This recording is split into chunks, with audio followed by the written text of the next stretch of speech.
Good evening, everyone. To begin with, if you'd like to join me with the refuges and precepts on page 4.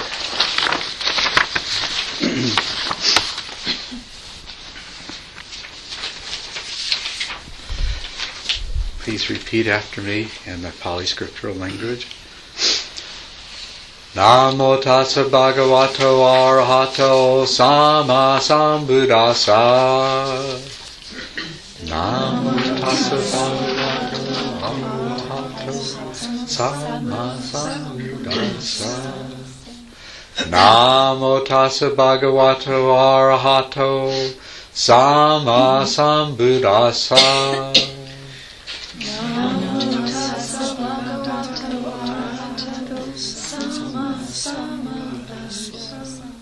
Namo tassa bhagavato arahato sama sambuddhassa. Namo tassa bhagavato arahato sama sambuddhassa. Buddhang saranang gacchami. Buddhang saranam gacchami. Dhammang saranang gacchami. Dhammang saranam gacchami. Sanghang saranang gacchami. Sangham saranam gacchami. Dutiyampi Buddhang saranang gacchami. Dutiyampi Buddhang saranam gacchami. Dutiyampi Dhammang saranang gacchami. Dutiyampi Dhammam saranam gacchami. Dutiyampi Sanghang saranang gacchami. Dutiyampi Sangham saranam gacchami. Tatyampi Buddhang saranang gacchami. Tatyampi Buddham saranam gacchami. Tatyampi Dhammang saranang gacchami. Tatyampi Dhammam saranam gacchami. Tatyampi Sanghang saranang gacchami. Tatyampi Sangham saranam gacchami. This completes the going to the 3 refuges. Please repeat after me in the Pali scriptural language. Panyatipada Brahmini Sikapadam Samadhiyami. Panyatipada Brahmini Sikapadam Samadhiyami. Adina Dana Brahmini Sikapadam Samadhiyami. Adina Dana Brahmani Sikapadam Samadhiyami. Kamesu Michachara Brahmini Sikapadam Samadhiyami. Kamesu Michachara Brahmani Sikapadam Samadhiyami. Musavada Brahmini Sikapadam Samadhiyami. Musavada Brahmani Sikapadam Samadhiyami. Sura Mareya Maja Padatana Brahmini Sikapadam Samadhiyami. Sura Mareya Maja Padatana Brahmani Sikapadam Samadhiyami. Please repeat after me in English.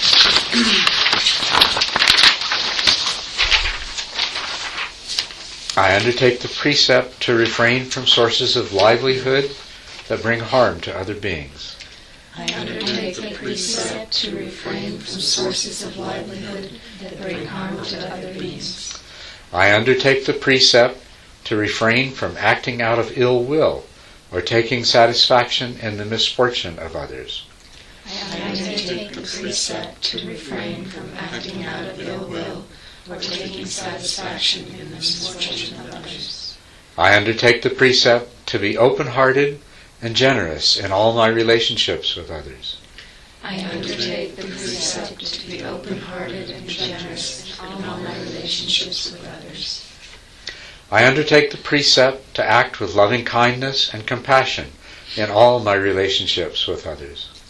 I undertake the precept to act with loving kindness and compassion in all my relationships with others. I undertake the precept to live with mindfulness and follow the Eightfold Path through daily study, meditation, and reflection. I undertake the precept to live with mindfulness and follow the Eightfold Path through daily study, meditation, and reflection. With these 10 precepts, virtue becomes the vehicle for a happy existence. Through virtue, good fortune is attained. Virtue is the vehicle for liberation. Let us purify our virtue. May all beings be free from suffering. May all beings be free from ill will.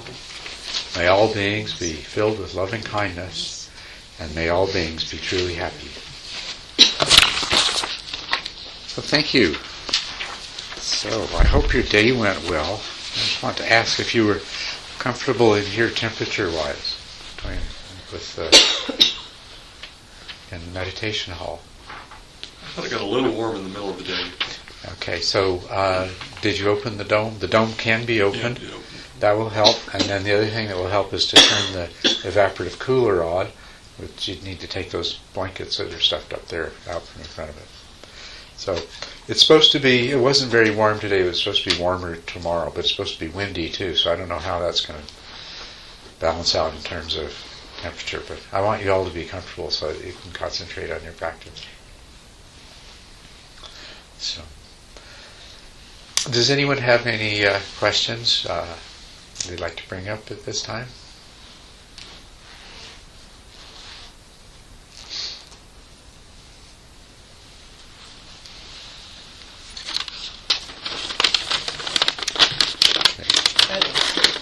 Yes. Or maybe not a quick question. I'm just wondering, while we're practicing, and you refer to, I think you refer to making kind of note of things, or having insights on a small scale while you're sitting with your breath. You mentioned that, especially the phase of practice where you're sustaining focus on the breath, but there's still other mind noise going on around it, and that could be a really good time to start to notice patterns in your own thinking. Mm-hmm. And it seemed to improve throughout the day, but I've noticed just in my daily practice more that when I'm trying to make note, I can slip into a lot of discursive thinking and analyzing and all that. So I'm wondering if you just could speak to like balancing that better, so that you can make note and all that, and not just have that complete fixedness on the breath, but without getting lost in overthinking what you're trying to make note.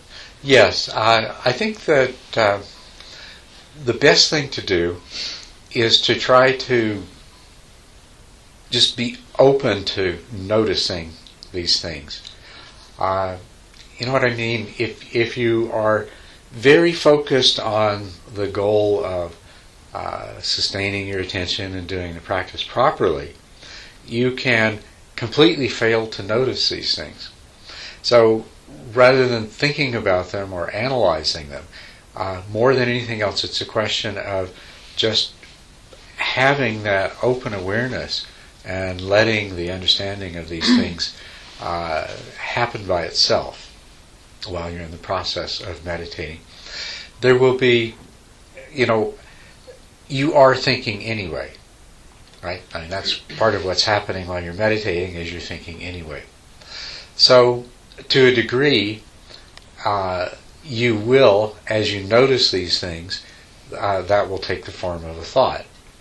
And that's all right. It's better that you're thinking about what's actually happening in your mind at the moment than thinking about something quite different. So if you're going to be thinking anyway, better that than something else. But the only thing is don't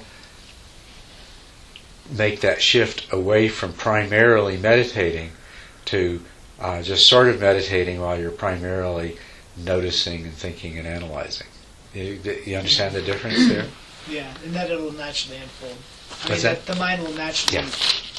reach the conclusions it needs to. The mind will naturally assimilate these things, and the mind will also naturally generate thoughts and commentary about that. You know, the little voice in your head's going to make a commentary about these things as they're noticed, and that's fine because it's going to be commenting on something anyway. So that's fine if that's what it's commenting on. It's just you don't want to become any more caught by that thought than if it was a thought about something completely unrelated to the moment. Okay? That's a good question. Okay. Beth? In terms of the dullness again, that dull stage, is that naturally also, would it be natural to feel like that was a really boring, like I'm bored and frustrated in that? Like, is this all there is kind of question? I kind of feel just saying that, but yeah, well, that's that. Yes, those kinds of questions. What happens if we just look at the whole process? You're focusing on one thing, and you're shutting out all of the normal stimulation that comes not just from the senses, but also from your thoughts, your plans, and things like that. So with all the normal stimulation gone, the mind relaxes, which is good, but it also tends to slip into dullness and move in the direction of sleep, which is all your life what you've done when you've turned your attention inward and you've sort of stopped attending to things. So it's entirely to be expected that it does that. But then you're in this situation where what you are used to doing at a situation like that is either going to sleep or doing or thinking about something more interesting. And instead, you have set the intention not to do either one of those. And so it's only natural as well, keeping in mind that the you that has set that attention is not some monolithic thing, and your mind is not a monolithic thing. So there's other parts of your mind with different priorities and different impulses, and that starts to manifest in thoughts of, like you say, is this all there is, or is there something, if we're gonna do this, can we do it in a more interesting way, or gee, this is boring, or this is frustrating, I just keep having the same thing happen over and over again. I keep bringing my mind back, So those kinds of thoughts are very natural as well. Ideally, what you can do is to recognize all of these things for what they are, which is just distractions. They're in the same category as every other type of distraction, whether it's an ache in your shoulder or a noise that makes you start thinking about something, or thoughts about something that happened yesterday. It's in exactly the same category. And so is the feeling of boredom and frustration. And this is part of the noticing, is that yes, this is how my mind behaves. This is what my mind does. And so when you recognize that, and then instead of feeling like, oh, I'm bored, I should do something about it, or I'm bored, I shouldn't be bored, I have to make the boredom go away. You just let the boredom be there, the same as you would an extraneous sound or something that you can't do anything about it. You let it be there and you try to meditate in spite of it. The same thing with the boredom and the restlessness. And the questions that come up, they constitute part of the hindrance of skeptical doubt, of the 5 hindrances. And that will take many forms, and it comes up over and over again throughout the practice. It comes up when you're trying to establish a practice and you have this inclination to procrastinate or something that seems more interesting that you could do with this time, and you experience that resistance, then at that time you're also very vulnerable to questions of doubt coming up. And any time in your practice, you have you've allowed expectations to arise, and you're not quite meeting those expectations. And the way our mind normally responds to that, you try to do something and you're not successful at it, is there's a sense of failure and blame. And then doubt is actually a way of trying to ease those negative feelings that are coming out of expectations that haven't been met. Can you see how that's the case? The form that doubt takes, the doubt will be, well, maybe I can't do this. I'm just not good at this. Or maybe this is a waste of time. Maybe this isn't worth doing.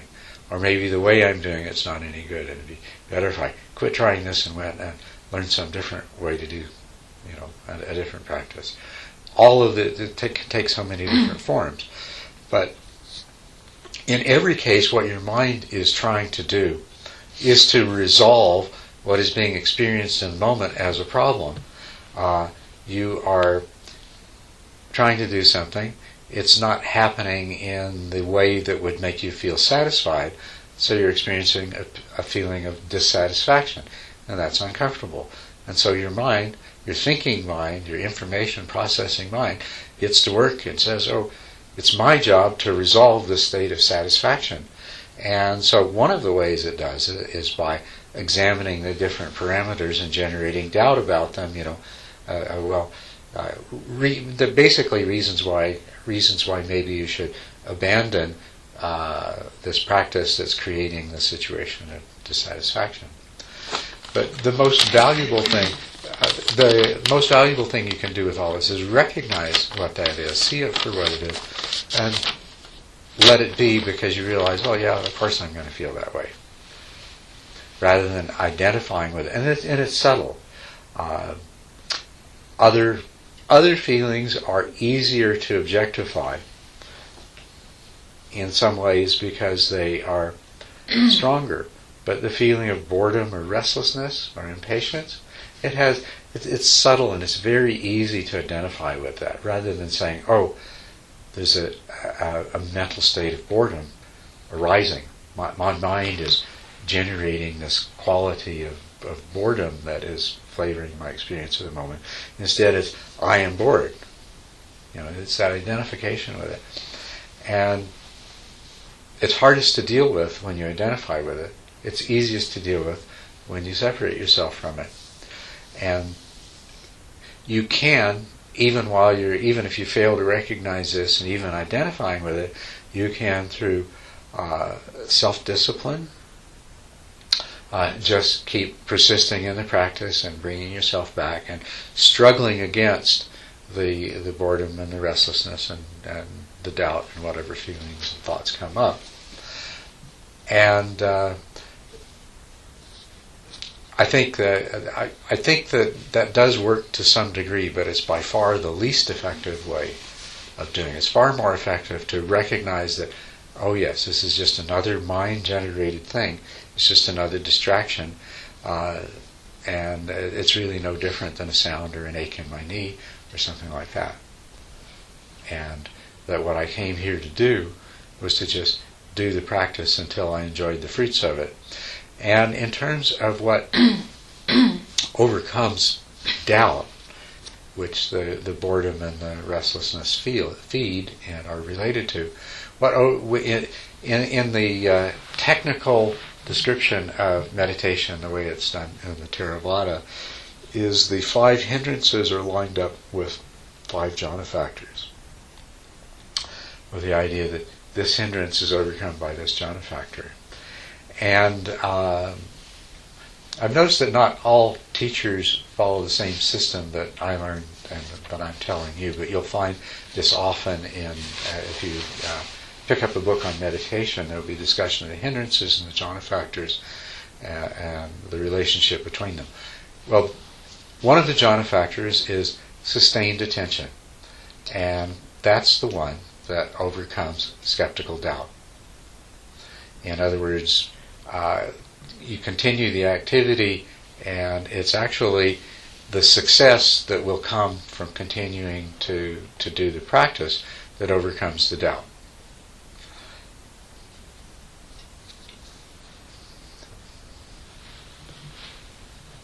So it's just and the same thing related to the doubt is resistance and procrastination. That's another one of the hindrances, or as it's often described, sloth and torpor. It makes you feel sluggish and sleepy, and you don't really want to do this, and related to that. And the jhana factor that opposes that one is directed attention. So to overcome this pair of hindrances of resistance, laziness, procrastination, sloth, and its relationship with skeptical doubt is directed and sustained attention. It means you just keep directing your attention back to the meditation object, sustaining it there until it moves away, and then you direct it back again. And that will actually, when you come to the point that the attention is just naturally, automatically redirected whenever it starts to shift, it just kind of comes back automatically. And when it's easily sustained on the meditation object, then you have very, very little problem with these. Although the doubt does come up at other stages in the practice for different kinds of reasons.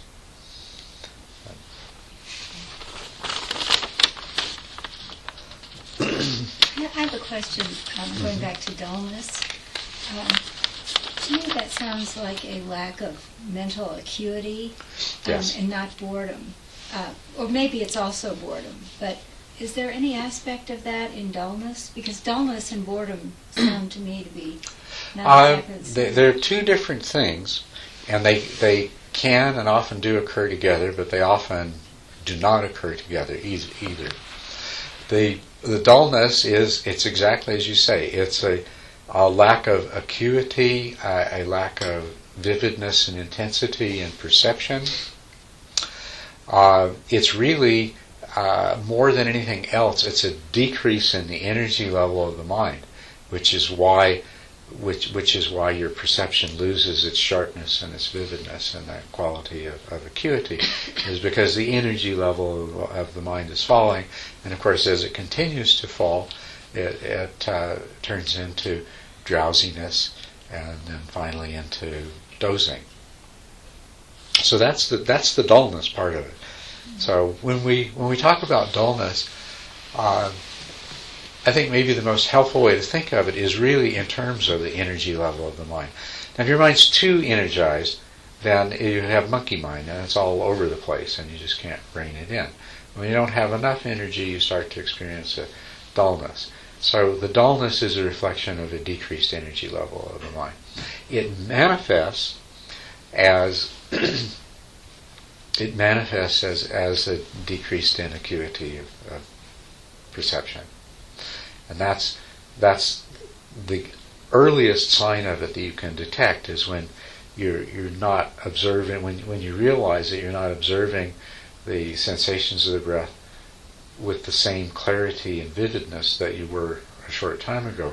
You know the dullness is beginning to set in.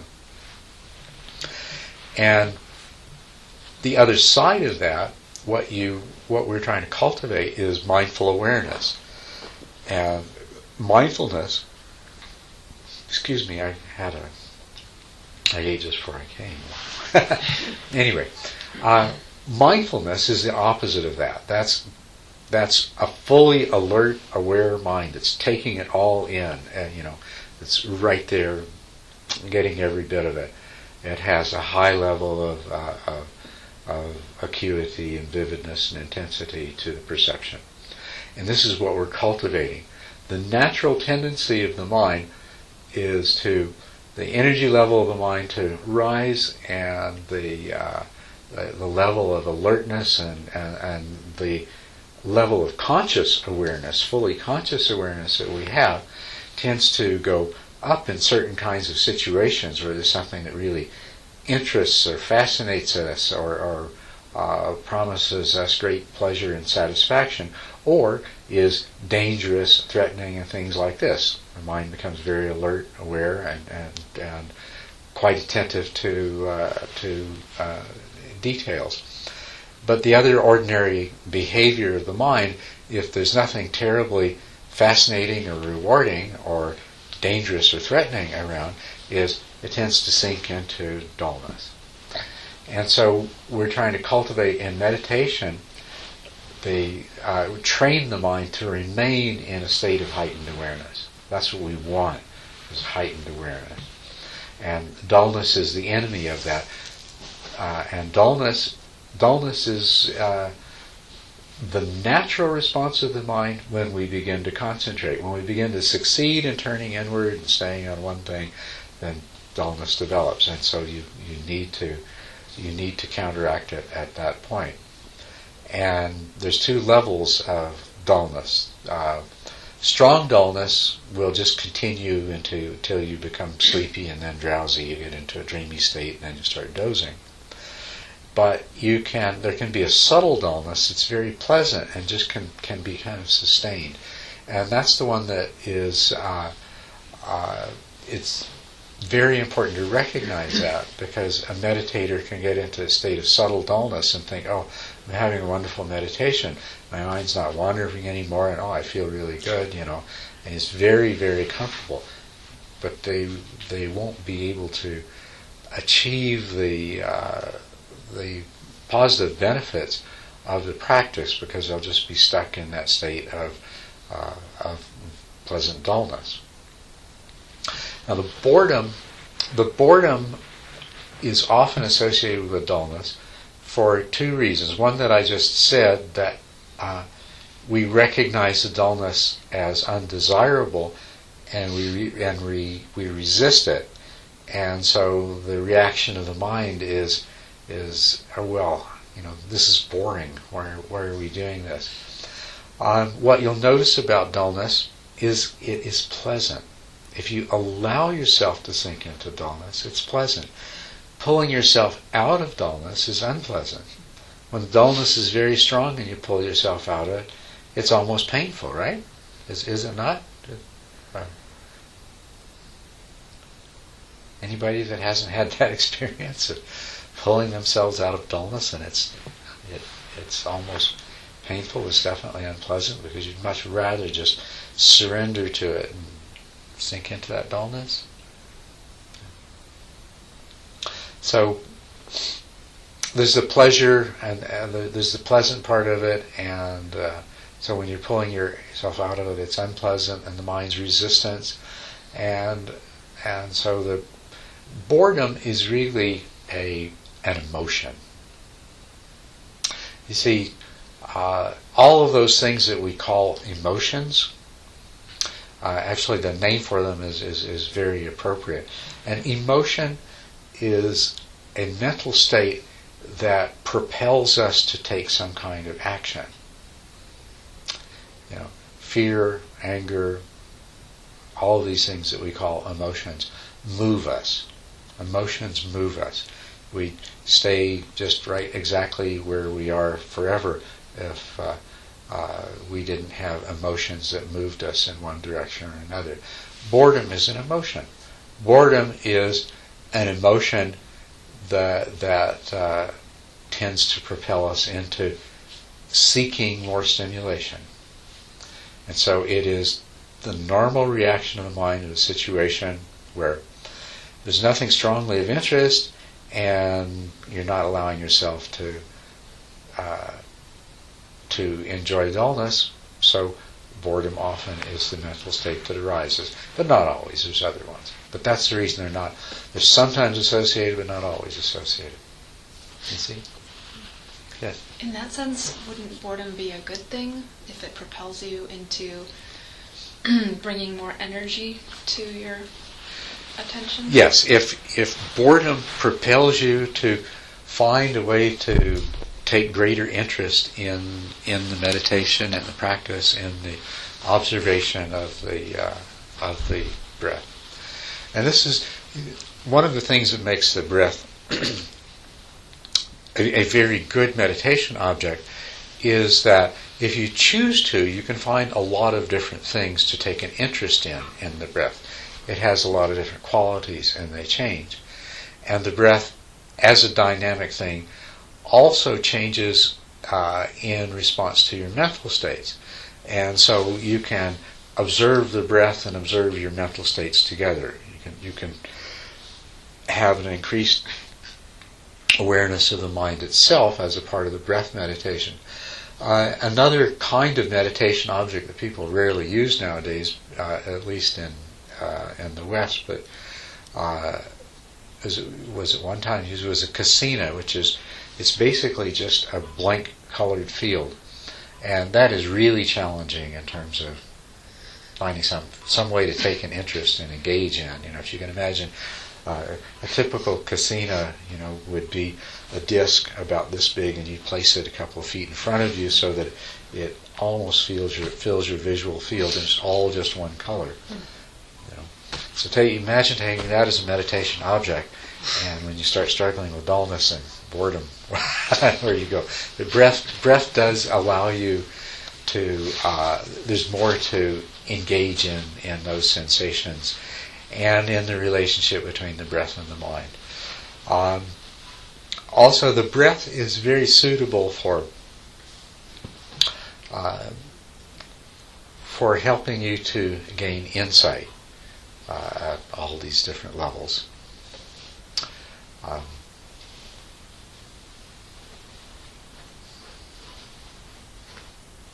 That's another direction I could go, but first let's just, yes.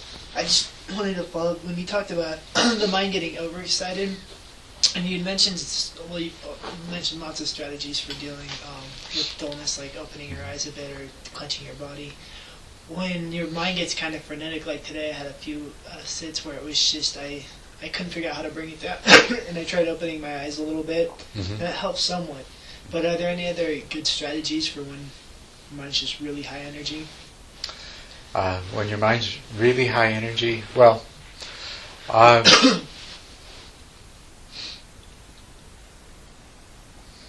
because I couldn't get a toehold on the breath. I just couldn't find my footing.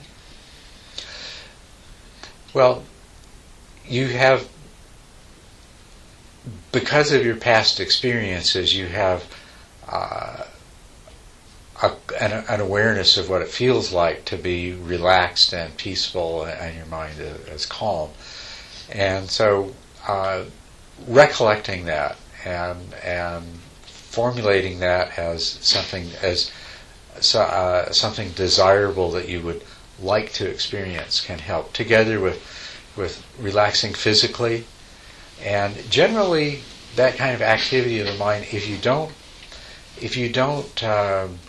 feed the energy by allowing yourself to pursue some of the thoughts and things that come up, it will take care of itself in time. So that's probably the most important thing to do. Okay, because the trouble, maybe it was because I'd already kind of let down my guard and gotten caught up in some of the thoughts that I couldn't. It was really difficult to put a stop to it so I could restart what I was doing. Like just to put a pause there so that I can transition back into following the breath or do anything productive. Yes. Okay. Now I do have a suggestion that I think works really well for that. Anytime your mind is wanting to go somewhere else and very energized, or for that matter, if you've had an extended period of mind wandering.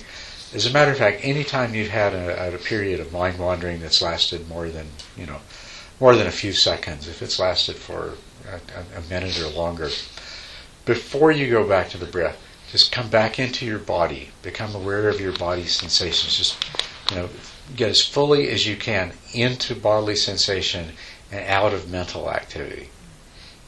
and just be right here, and then sort of draw your awareness in and back to the sensations of the breath. So, and I, like I said, I would recommend that not just in the case that you just described, which it will help with quite a bit, but what I think you said led into that is that you had let yourself get caught up in some thought processes. So any time you feel like you've been away from the meditation object for a significant length of time, it's worth becoming centered in the body again. And in that process, you can't really pay attention to thoughts. You can't really think and feel at the same time. It seems like you can, but if you experiment with it, and do experiment with it, you'll notice that the more you get into feeling, the less space there is in your mind for thinking. And so bodily sensation is a really good way to extract yourself from a mind that's really getting busy with thinking and thoughts. Not that it won't go back again 30 seconds later and you might have to repeat the process, but it does help to bring you out of that. While we're on this topic of the energy level of the mind, there is a point,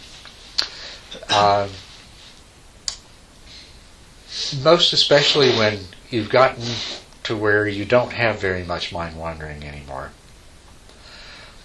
but there's still a lot of mental activity and a lot of awareness of external sounds and bodily sensations present, but even though you're not really forgetting the meditation object. And that's the point too where the dullness starts to come in. You're not forgetting, you're not mind wandering, the mind's still active, and then the mind starts sinking into dullness. And you realize in that stage that you're really trying to walk a balance. If your mind becomes a little bit too energized, those thoughts that are there in the background can become in the foreground and then carry you away and cause you to forget the meditation object.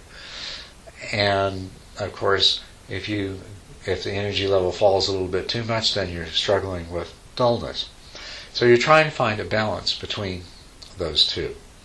And you can deliberately move one way or another. If you feel like you're starting to shift into dullness, just be more aware of everything else around you.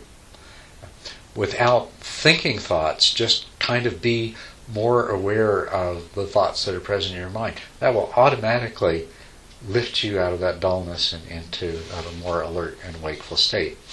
Goes the other way though, that if you're starting to feel a lot of agitation, is to try to move towards that really pleasant feeling, even letting a little bit of dullness be there to help calm your mind down and quiet your mind down.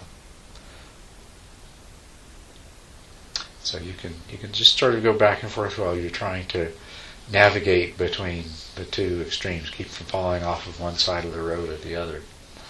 But when you feel yourself getting too close to one side, then you can kind of move over the other way, and if you get too close there, come back. And it's a really interesting experience to realize that you have that kind of control over the energy level of your mind.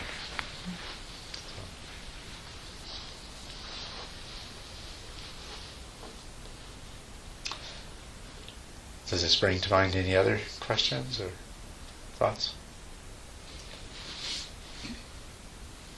I have the experience of having at times the low energy level and yet having the activity of the high energy level where I'm, the monkey mind, etc., where they're together, which sounds... Well, now when you say low energy, what is it that is... like maybe I'm drowsy or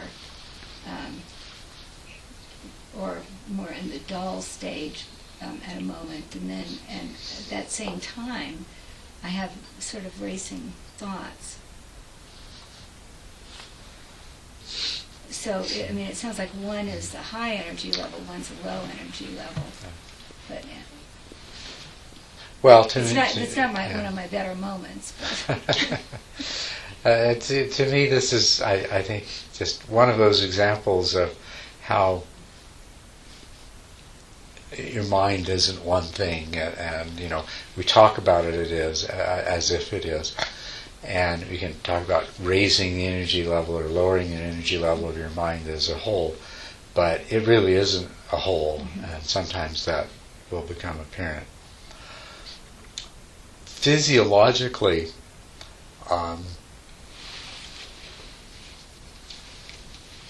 there is a part of your brainstem that sends all these nerve fibers up to the cortex, and that's basically what wakes us up and makes us alert, and it will activate certain parts of the cortex that have to do with thinking or other kinds of activities of the mind. And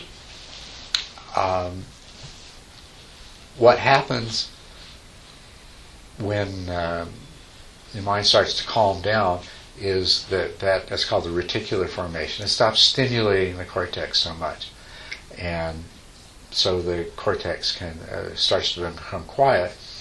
And then there's other fibers that go from the cortex down the reticular formation that can stimulate a center there that will actually inhibit the cortex, and that's where you go to sleep.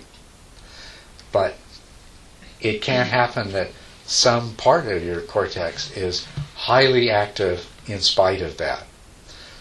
You probably all had those occasions when you had something on your mind that your mind just won't let go of, and you may be totally exhausted. It may be 4 a.m. and you're so tired, and you want to go to sleep. You feel this. You feel the sleep wanting to overtake you, but there's some part of your mind that just keeps churning away, and it keeps you keeps the sleep from happening. And to me, what you're describing, I think I've experienced that too, but definitely sounds like the similar kind of thing I think that we've all experienced trying to sleep when we've had something on our mind. Is that yes. Does that resonate that with? That might be it. Yes. Yeah. But in any case, just to go back to what I was saying is, it's easiest to talk simplistically as if we energize the whole mind or de-energize the whole mind, but we don't really. There's different parts of it, and sometimes we can become very aware of that. And the act of energizing the mind is simply doing the practice and being aware of the fact when the energy level is decreasing, just by intention and awareness. Yes. See, your mind is tremendously a creature of habit, but it's totally trainable. That's the wonderful thing about our minds. They're so trainable. And so much of what our minds do is automatic. It's habitual patterns, which we have trained ourselves into, and so that means that we can train new patterns in. So, if when you're meditating, you've sat down to meditate within that context, if you always lift yourself out of dullness when it starts to appear, if you always re-energize the mind, after a while you don't have to do that anymore. The mind just automatically, it doesn't keep you from falling asleep at night or becoming drowsy in other situations. You still do. But there's now this new pattern established because you did it by intention over and over again, a few thousand or tens of thousands of times. It became trained into your mind, and so now it becomes automatic when you sit down to meditate. And this is the promise that lies on the other side. When you get to that stage when the mind doesn't wander and then you start experiencing dullness, after you work your way through dullness, you will very rarely deal with strong dullness as a problem. I won't say never. Eat a big lunch on a warm afternoon, go sit down and meditate, and you will. But it will become so much less of a problem than it otherwise would be, because you've trained your mind, and now there's some unconscious automatic mechanism that just keeps your mind from slipping into dullness. It's quite wonderful. It's actually the same thing with directing and sustaining the attention.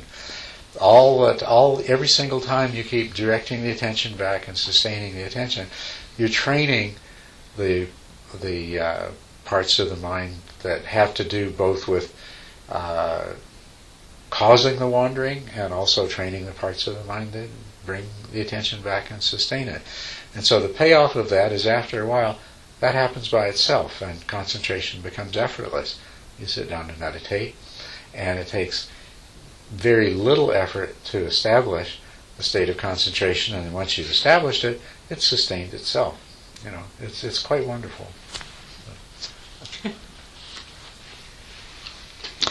In the 10 stages of development of meditation,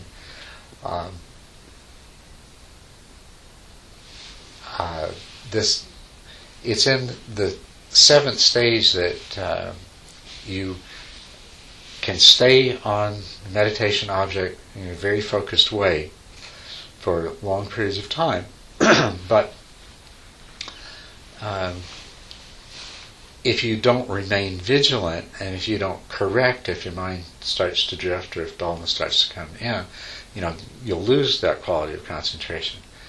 And in the 8th stage, that's effortless concentration. So it's in the 7th stage, when you're just constantly making corrections when there's the tiniest tendency of the mind to lose concentration, that leads to that state of effortlessness. And then when your mind is effortlessly concentrated, then that allows the physical pliancy, the pleasure in the body, the mental joy that's often described as rapture and happiness, that these spontaneously arise as a result of that. It's actually as a result of your mind becoming unified and calm and collected. But as long as you need to keep guarding against your mind wandering, and as long as there's that subtle agitation of the mind under the surface that creates that as a possibility, you might have fleeting feelings of joy and happiness, and you might have strong energy sensations and things like that. And you might have periods of varying lengths where you have a lot of stability and a lot of focus, and the joy is there. But as long as you still have to be exerting an effort to maintain your concentration, and as long as there's some kind of subtle agitation beneath the surface of your awareness that is necessitating that, it's not going to be able to develop fully. And so that's in the progress of meditation. That's how it goes. That you do reach the point where these automatic processes take over and it becomes effortless. And once that happens, then you experience very strongly these meditation experiences that you may have heard about, and that you may have had some short, brief experiences of from time to time. It's a question of bringing the training to the point where it can be sustained and where you can achieve it consistently.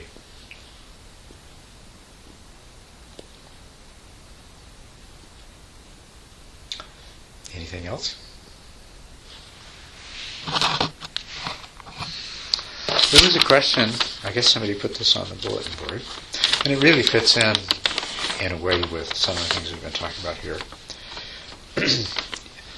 The person that writes this, you mentioned benefits of insight in teachings of Mahayana and Theravada. Is it too much to ask to discuss the benefits? It's not too much to ask, but so I've answered the question. No, it's not. There's more to the question there. or more to the intention than that. Is it too much to ask to discuss the benefits you have combined in your teachings and what they offer to us? I think the question is, if I understand it correctly, is about in what I'm teaching you, the benefits that have come both from the traditional Theravadan and the Mahayana teachings on meditation. And it's a very good question, because I do that. I weave them all together. What I find is that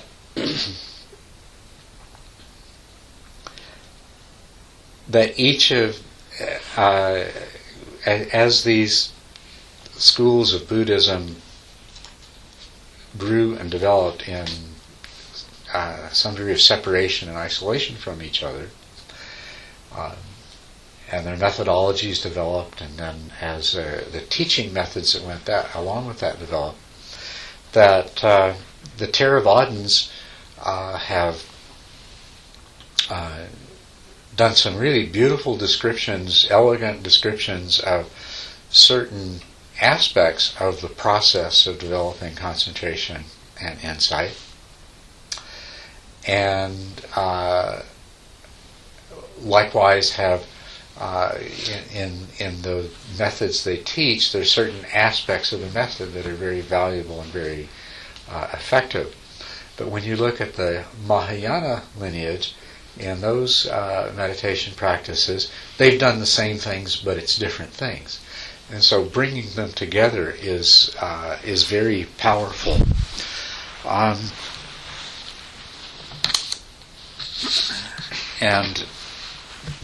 I blend them all very freely.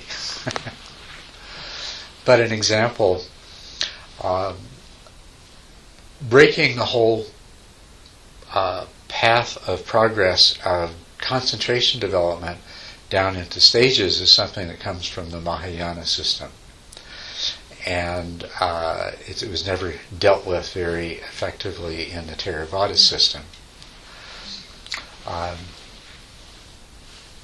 And the Theravada approach to meditation instruction has always been very basic. You know, if you go to whether it's an insight or whether it's a samatha meditation retreat in a teacher who's teaching primarily according to Theravadan method, the whole meditation instruction will probably take about 10 minutes.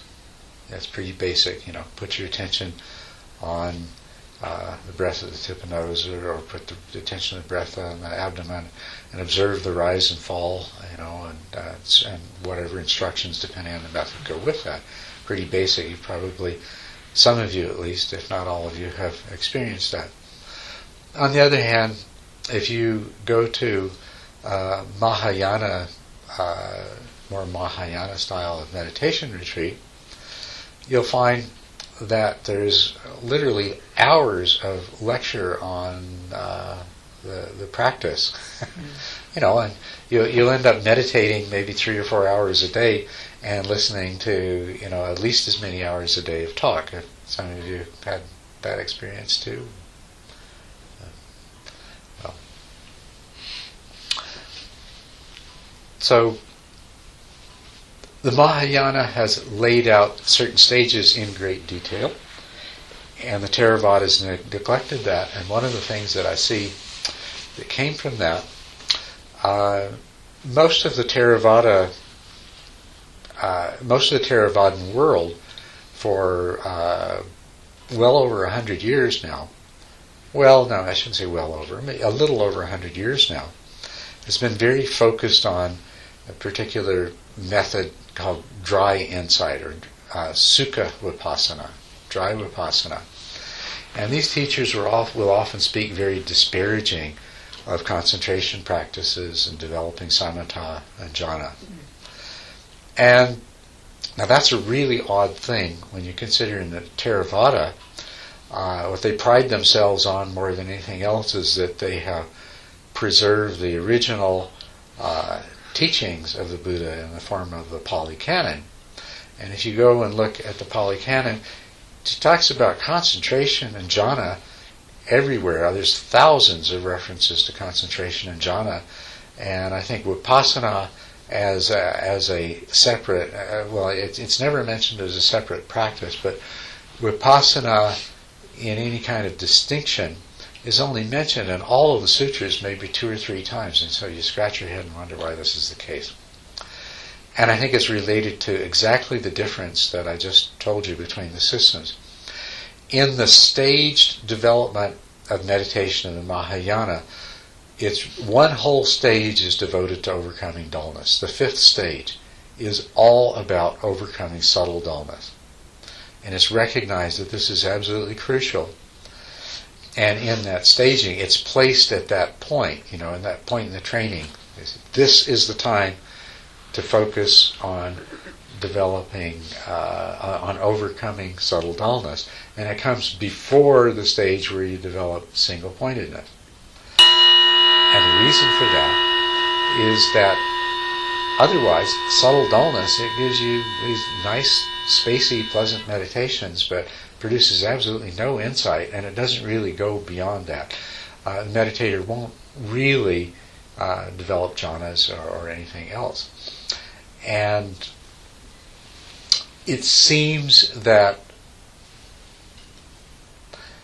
not pinpointing the danger of dullness in the Theravadan teaching was a weakness that over a long time I think accumulated, and so concentration practices came to be seen as, well, you'll get addicted to the pleasant state of concentration and meditation, but you won't make any progress. And I think that they weren't making a lot of progress, because if you in many Asian countries, not that long ago, it was believed that it was impossible now for people to become enlightened, and it was impossible now for people to achieve the jhanas, which is all completely not true, but that's what had happened. And then in the late 1800s, this dry vipassana method was, I can't say that it was discovered or invented and developed. It had probably been around for 2,500 years, but it was only a few monks off in remote places that were doing it. But Mahasi Sayadaw brought that method out, recognized the problem, and taught people to do a kind of meditation that focused entirely on mindful awareness. So you can see that there's a certain advantage to the Mahayana systematically identifying the stages of development, whereas the Theravada was just, hey, venerable so-and-so, you go off, there's your cell, sit down, meditate, call me when you're enlightened. Now, on the other hand, if we go and look, some of you may know Alan Wallace. When he did his PhD thesis, and he was on the Mahayana side, the Tibetan Buddhist side, and he actually did his PhD thesis on samatha meditation. And so he did a survey of Tibetan Buddhist yogis, and the Dalai Lama and all kinds of other people, and they all agreed that almost no one really can develop samatha anymore. It rarely happens. There's few yogis that have the diligence and the patience for it. Interesting. And so you had both in the Theravadan and in the Mahayana Tibetan worlds this belief that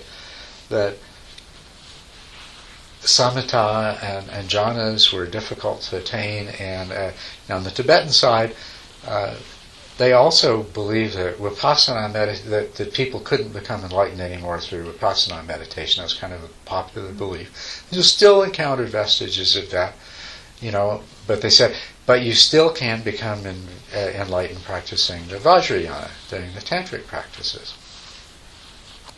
So they had another method. But now what I've discovered is that the same thing happened, that in those stages of meditation that were so carefully laid out many centuries ago, they were taught in a very stylized way. It was pretty much incomprehensible. On the other hand, the one advantage that the Theravadins had is some of the nitty-gritty details of what happened in the meditation process. Even though all the stages weren't laid out, with the warning signs that you need to do this and don't try to do this before that and so forth, even though they didn't have that, they had some very clear explanations and very clear teachings of what's taking place, actually how certain kinds of meditation experiences are experienced. The Tibetans were teaching in this, basically what they were doing, I heard some of these talks, is they were repeating sermons on meditation that had been written 500 years ago by somebody that they knew who knew what they were talking about. But the person doing the teaching didn't. They'd never done it. But they would give the teaching exactly according to the text. They would describe Kamala Shila stages of meditation using the same rather stilted and archaic language that probably wasn't stilted and archaic when these texts were written, but nowadays it was. And of course, people scratch their head and say, "Oh, yeah, well, okay, that's what I've got to do. Yeah, I've got to practice that way," and they weren't having too much luck. So I have.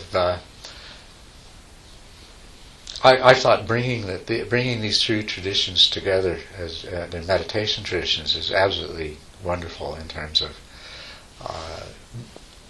the potential that I think it has for making for a far more powerful and effective system of practice.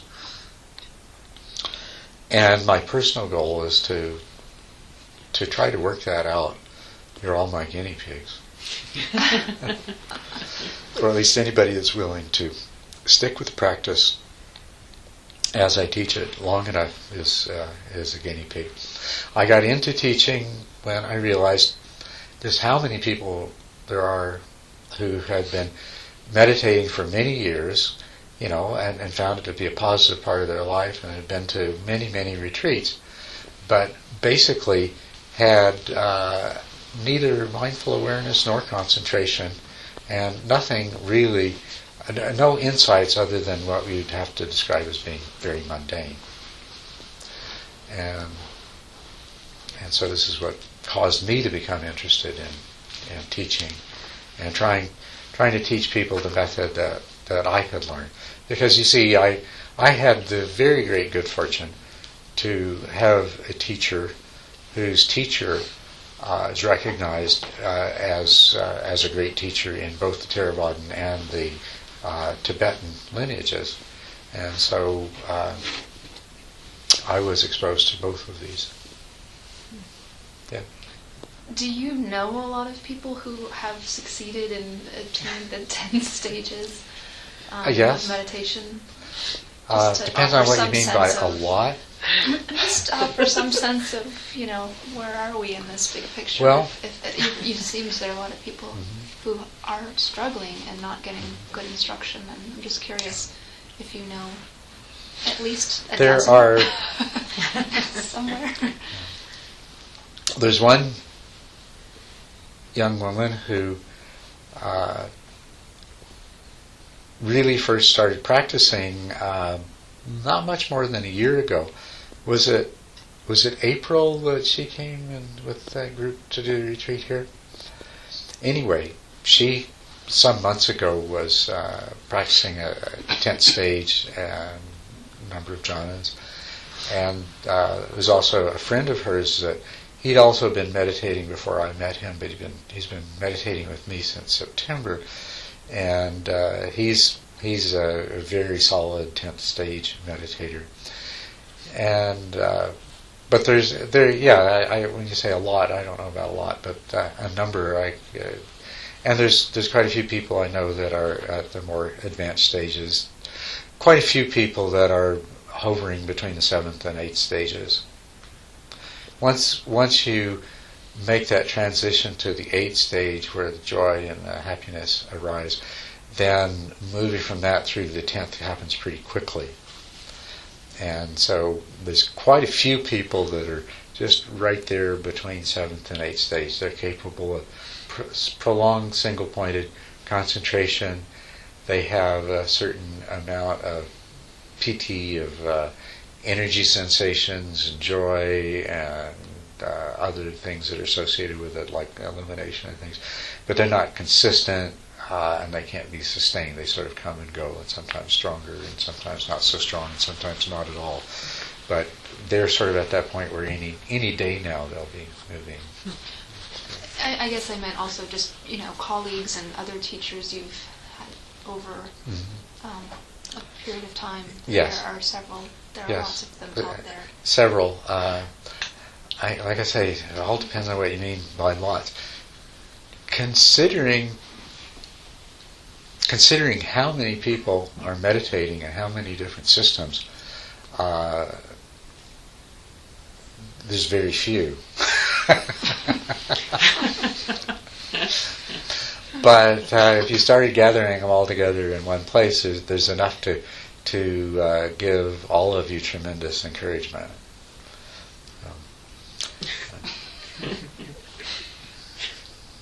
So. Yes. Just while we're talking about the technique you're teaching, and I didn't write that note, by the way. Bear with. Yeah. I said I didn't write the note, by the way, but You it's a wrote good it. topic. But I was curious. So, does the technique you teach differ just based on how you teach it, depending on what stage a person's at? Because the technique you're teaching us now seems pretty straightforward. Mm-hmm. Are you talking more about kind of the detail you give, or the way you frame it? How does it? I'm wondering which part, how it differs from just the strictly Theravada, except that you get more than 10 minutes, and how it differs from Mahayana, or how they're combined. I don't know if it's worth going into that. I'm Well, curious. the people that I'm teaching in different contexts are at different levels of practice, and I've been finding this a real challenge. And most of the people that in the group that you're in are still, they're in the early stages, right? Yeah, and so most of my teaching is devoted to overcoming those early stages. So, what I would say more than anything else, it's the recognition of the stages and the clear understanding that first you overcome the mind wandering, and then you get to the point where you don't forget at all. And then when you the second stage and the third stage, and then in the fourth stage, then you begin to focus on the distractions, and you leave single-pointedness until later. That's very much the Mahayana part of it. And the detailed help that I'm trying to give you in dealing with the things that actually, like answering the kinds of questions that we've had here tonight, dealing with the kinds of things that actually come up and the sort of challenges that you're dealing with in your practice. A lot of that it's come from my own experience, but I'm following the same pattern of in the later stages of the practice where the Theravada examines the subjective experience in some greater detail. So I'm trying to put it into subjective terms, so that you and I can talk on the level that we both know what it feels like subjectively when we close our eyes and we're observing the breath, and this one thought just keeps coming up and pulling us away. So I talk in those terms. Yeah. Okay. And that's my contribution to it. Yeah. But the idea comes from, you see, if you look at these early stages the way they're taught in the Mahayana, it's there are 5 problems, blah blah blah blah blah, and the first problem is forgetting, and the antidote to forgetting is remembering. Well, I mean, that's all completely true. Yes, the antidote to forgetting is remembering. But if you're trying to learn to meditate, and I say, okay, you're going to have this problem of forgetting, what I want you to do is remember, it's not going to help you a whole lot, right? and that's what I mean, and the stage that comes after that, where you have longer periods of time where you're with the meditation object. They can become quite long, and there's just brief interruptions where you forget for a short period of time, and then you come back. And in the Mahayana system, that's described as patching the gap, And that's a good description of it, patching the gap. But the information you're given to work with, just, it doesn't give you the nitty-gritty tools of, okay, but how do I patch that gap? So that's what I'm trying to fill in.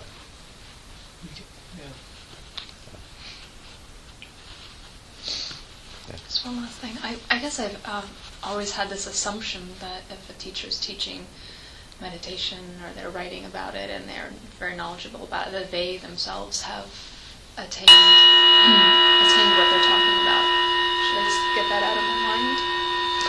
Well, what I have found, I've read a lot of books on meditation, and the experience that I have is I'll read along and say, oh, this is really good in chapter 5, and I get to chapter 6, and I can tell where the transition is, from this point on, he's repeating stuff he's heard and read, but he hasn't had those experiences. It's so obvious. To you. Yeah, it's so obvious to me. And I see that in so many of the books on meditation. And then the other kind of book on meditation that you get is that it's basically a rehash of ancient texts, and you can never tell what the writer has experienced himself or not, because there's been a certain it's kind of a tradition for the teacher to try to present everything as having come from the masters of the path, and to avoid interjecting any of their own experience or knowledge or things like that into it. I think that's a huge mistake. So when you get a book like that, you can't really tell for sure. I have a pretty good idea. There's one teacher, Hanapola Gunaratana, and he's a Theravadan monk from Sri Lanka, and he's created wonderful meditation centers on the East Coast and in Washington, D.C. There's a Vihara there that he took over when he was much younger. And I feel quite confident that he probably has a lot of personal experience and personal knowledge of advanced stages of meditation. But when I read his book, and it's a very popular book, he had 2 books actually. He wrote one on Vipassana and one on concentration practice. He is so careful not to say anything new. He goes out of his way not to give you any new information that isn't contained in all kinds of other texts, older texts. So, and that's the way the tradition has affected some people. So you can't always tell for sure. But in many cases, people become teachers and they start teaching, and that doesn't, the Buddha had that experience himself. The first teachers that he went to, he mastered everything that the first one had to teach, and his teacher said, well, we'll become co-teachers here. You could be leader of my flock as well. We'll do this thing together. And he said, no thanks, and moved on to the next teacher and learned what he could from him. So it's always been that way. It's nothing new. Somebody reaches a certain point and they begin to teach. So how do you know? But whatever works for you. When you find that you are making progress and becoming more successful in your practice, that's really all that you can do. And I think there's a lot of value. See, what I find, I know what I know, and I know what I can do, but explaining it to someone else, it's a whole different thing. Teaching is so different than doing. And there's a whole lot of people out there that, the more teachers that you listen to and go to, the more different ways that you hear the same thing, then the more opportunity you give yourself to hear it in a way that you can understand and resonate with it. So it's very worthwhile to do that. But my goal is to see if I can figure out the best way to help people to have the kind of experience that I've had. And in a few cases, I'm successful.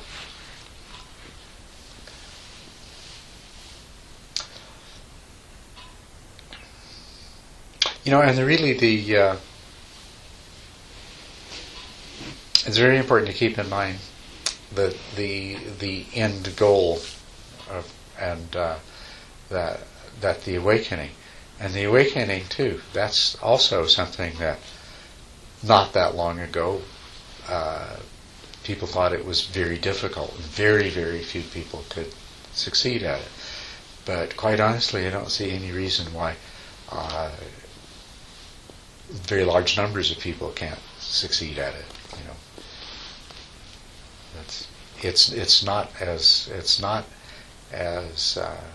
unattainable or difficult to attain as it can seem at times. Far from insurmountable.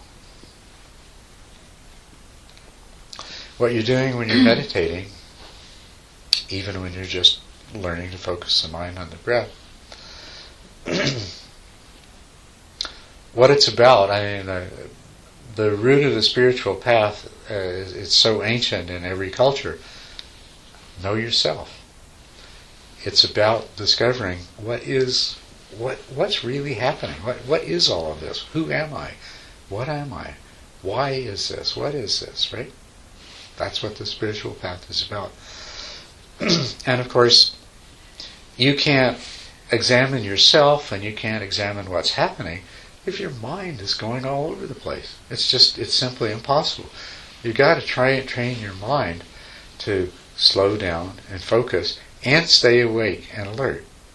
And when you can begin to focus and stay awake and alert, then you start to understand yourself and you start to understand the world. And that is the path. And so you keep deepening your understanding until at some point you wake up to the reality that's there. From the first moment that you begin to practice, you close your eyes and you turn your attention inward,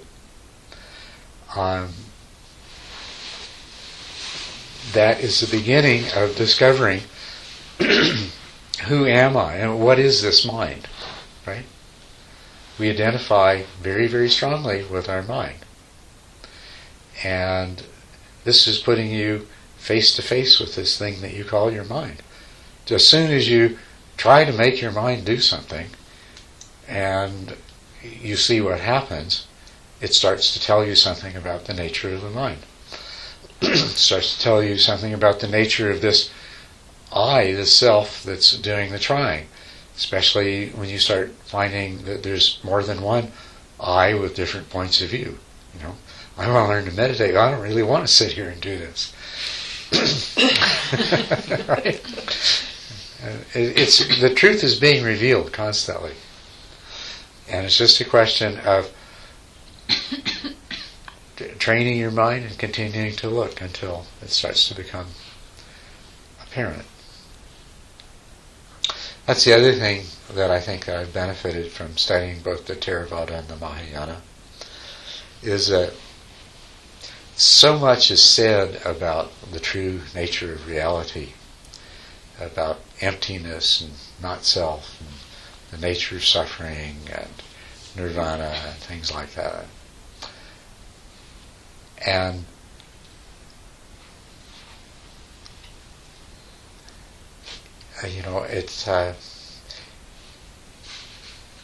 it makes it, this huge accumulation of ideas and words and everything else can make it seem difficult to grasp and difficult to experience and difficult to attain.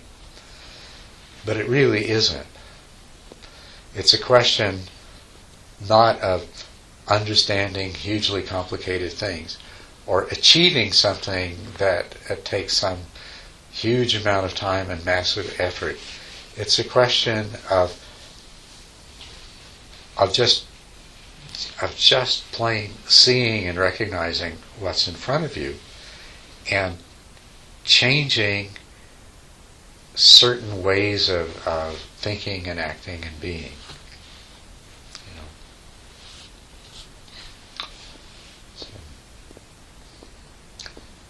So another advantage that comes from seeing different traditions' points of view of this is that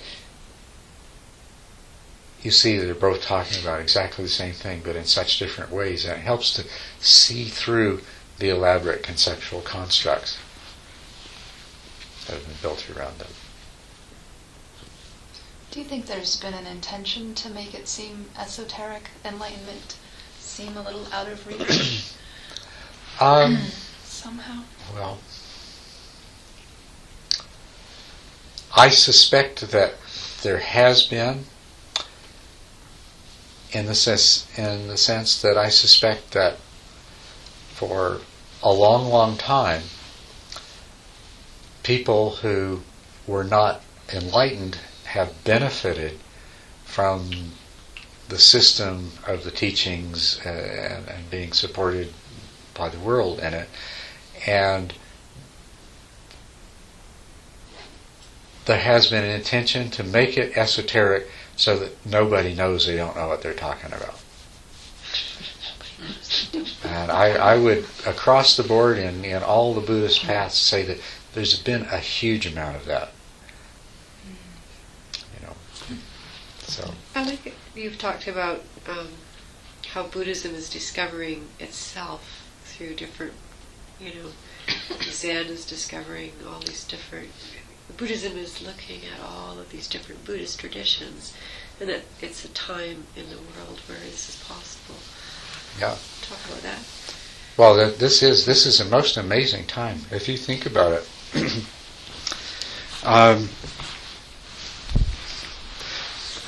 The Buddhist countries of the world, and therefore the Buddhist traditions throughout the world, until very, very recently, have experienced huge isolation. The only form of Buddhism that anybody would likely to know would be the form of Buddhism that's taught either in their village or the city that they live in the country where they are. And even in a country as small as Thailand, for example, there's several different variants of the Theravadan Buddhism of Thailand. And of course, in Tibet, quite a few different variants of what we call Tibetan Buddhism. But a person would only be exposed to what was in their locale. Most lay people have been too busy working to support themselves and to support the monasteries to really have the time and the opportunity to penetrate deeply, either in terms of study or practice into Buddhism. So it has been mostly the precinct of ordained monks and a few nuns. And it's very common in Buddhist countries that people are ordained at a very young age in a monastery near the village or in the same neighborhood of the city where they grew up. And so there hasn't been a lot of communication. But look what we have in the United States. We have all of these different teachers from all over the world and all of these different traditions. And we have a highly educated, highly motivated population of Westerners who didn't grow up influenced by any of these particular, any narrow sectarian point of view, who are going and discovering all of this and comparing all of these different things. So I think this is an opportunity for an enormous dynamic revival of Buddhism. I think time-wise, I'm sort of a forerunner. because I happen to be in a position to be in a place where two very major traditions were mingled, and I was exposed to both teachings. But as time goes by, that's going to become much more the norm in this country, is that people will spend some time studying with a Zen master, and then maybe study with a Tibetan master, and then a Theravadan master, and so there's a this is a wonderful time for, I think, the rediscovery of the deepest and truest nature of Buddhism. The biggest danger to it is the same danger that I suspect has been there all along, which are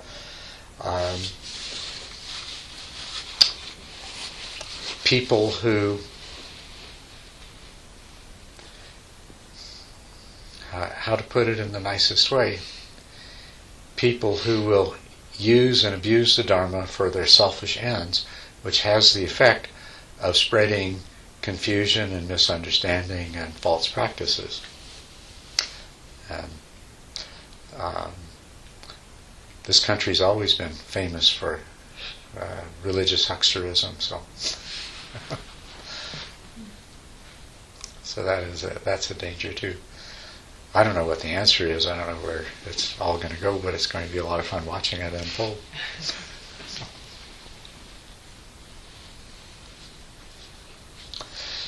But, if you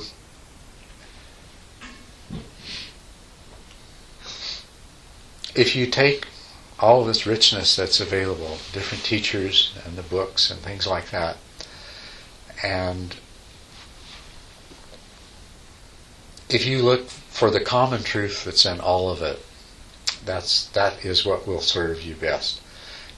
And just ignore those aspects which seem where when you come across a teaching that denies something in some other teaching, just leave that alone.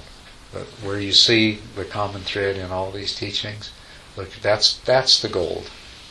That's the gold that you want to refine out of it all. And not just Buddhism. Advaita Vedanta is also a very, very powerful method for achieving the same goal. Far less systematic than Buddhism, but valid and powerful nonetheless. What is Advaita Vedanta? Without going too into detail, that's not Buddhism? No, it's... is that for Veda like Hinduism? Yes, Okay. it's the famous Indian masters that you might have heard about, Nisargadatta and Ramana Maharshi and all those people. Those are Vedantists, and most of them are Advaita. Advaita means non-dual, and the mind-only school of Buddhism defines emptiness as non-dualism. So, all these things start. That's what I say. If you look at these things and you start to see where they're talking about the same thing in different ways, that's where you can really learn a lot.